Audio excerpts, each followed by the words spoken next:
دیکھا. آغا حسن زادہ آمولی کہتے ہیں کہ میں ایک مرتبہ ایک جیومیٹری کا بہت بڑا ٹیچر تھا, اس کے پاس جو ہے نا وہ میں بیٹھا ہوا تھا, اور خدا کی خوشنودی کی خاطر, وہ یہ خود کہتے ہیں اس لیے میں اس کو دہرا رہا ہوں کہ خدا کی خوشنودی کی خاطر میں نے اس سے ایک سوال کرنا چاہا تاکہ اس پر کچھ اسرار کو روشن کر سکوں. یعنی کہنا چاہتے تھے اپنے علم کو بتانے کے لیے نہیں,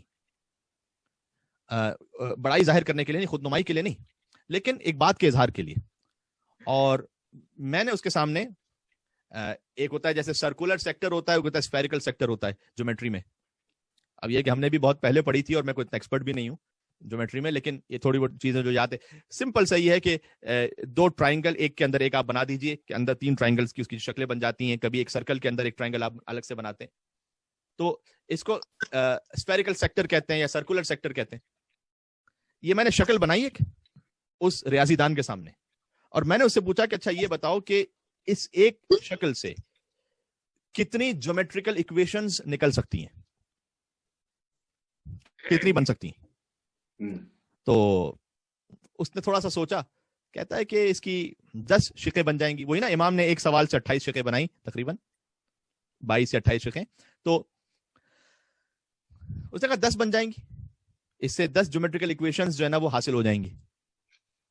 تو آغا حسن زادہ آمولی کہتے ہیں میں نے اس سے کہا کہ اگر 20 بن جائیں تو اس نے کہا کہ مشکل ہے, لیکن شاید کوئی بہت ایکسپرٹ ہو تو وہ 20 بھی بنا لے.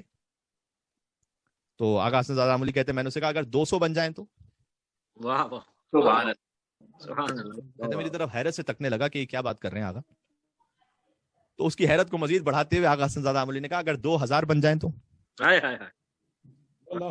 اتنی ایکویشن اگر ڈرائیو ہو جائیں تو اس سے. اس نے کہا آغا بھی کیا بات کر رہے ہیں پتہ نہیں, مطلب ایک تصویر ہے اس سے 10 15 20 جیومیٹریکل ایکویشنز جو ہے ڈرائیوڈ ہو جائیں گی, اس سے زیادہ اور کیا ہو جائے گا. تو آغا حسن زادہ آمولی کہتے ہیں میں نے اس سے بتایا کہ ہمارے ایک عالم دین ہے خواجہ نصیر الدین طوسی, ان کی ایک کتاب ہے کشف القناع عن اسرار شکل القطاع. فیکٹر کو جو ہے نا قطاع کہتے ہیں عربی زبان میں. اسی ایک تصویر پر انہوں نے پوری کتاب لکھی ہے, جس کتاب میں انہوں نے کتنی ایکویشن اس سے نکالی ہیں 4,97,664.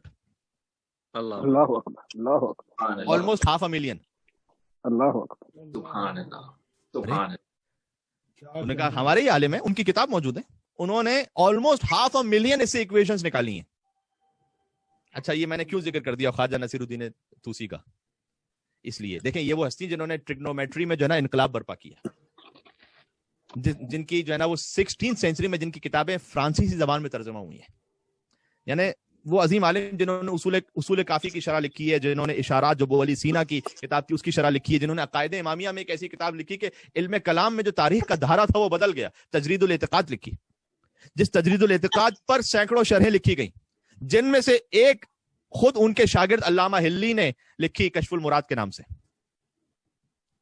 یہ اتنا گریٹ عالم کہ جو ایک جیومیٹریکل اس تصویر سے وہ 4,97,000 تقریباً ایکویشنز کو نکال سکیں, جنہوں نے اصول کافی کی شرح لکھی, جنہوں نے ٹریگنومیٹری میں نے اس کا انقلاب برپا کر دیا, جنہوں نے فلسفے پر کتابیں لکھی, کم سے کم 35 کتابیں جس میں سے ہر ایک کی پتہ نہیں کتنی کتنی جلدیں ہیں, وہ ان کی اس وقت بھی موجود ہیں.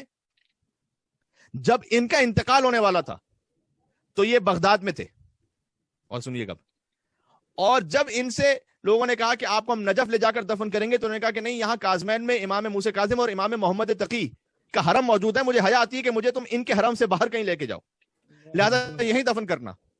اور چونکہ تم مجھے امام محمد تقی کے حرم میں دفن کر رہے ہو, سبحان اللہ, لہذا جب مجھے لے جانا تو میری قبر پر سورہ کہف کی آیت نمبر 27 لکھوانا اور کہنا وَكَلْبُهُمْ بَاسِطٌ ذِرَاعَيْهِ بِالْوَسِيدِ, ایک کتا ہے جو اس بارگاہ میں ہاتھ پھیلائے بیٹھا ہے. اللہ اکبر, کیا کہنے ہیں.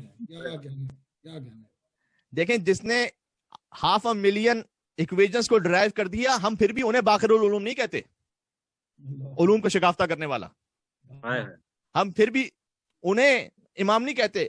امام تو وہ ہیں کہ جن کے سامنے جب یہ جاتے ہیں تو اپنی قبر پر آیت لکھواتے ہیں کلبہم باسط ذراعیہ بالوسید, ایک کتا ہے جو اس بارگاہ میں ہاتھ پھیلائے بیٹھا ہے. مأموم کی حیثیت یہ ہے تو امام کا مقام کیا ہوگا؟